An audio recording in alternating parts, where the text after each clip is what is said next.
દુષ્કર્મ કેસમાં આજીવન કેદની સજા ભોગવી રહેલા અને તાજેતરમાં ગુજરાત હાઈકોર્ટ દ્વારા સ્વાસ્થ્યના કારણોસર શરતી જામીન મેળવનાર આસારામ લગભગ 13 વર્ષ બાદ સુરત પહોંચ્યા હતા।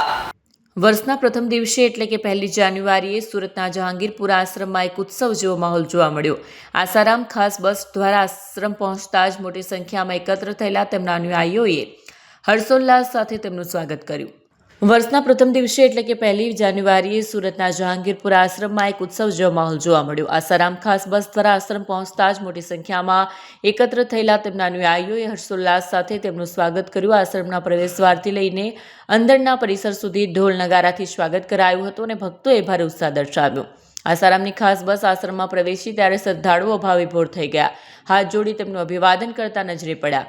બસની અંદર કરવામાં આવેલી ખાસ લાઇટિંગની વ્યવસ્થાને કારણે બહાર ઉભેલા ભક્તો આશ્રમની ચારે બાજુ ઝળહળતી રોશની અને શણગાર જોઈને જાણે કોઈ મોટો તહેવાર ઉજવાઈ રહ્યો હોય તેવું લાગતું હતું। આશ્રમના સૂત્રો પાસેથી મળતી માહિતી મુજબ આસારામ આગામી 3 દિવસ સુધી સુરત આશ્રમમાં જ રોકાણ કરશે। આ સમયગાળા દરમિયાન તેઓ ખાસ આયુર્વેદિક સારવાર મેળવશે।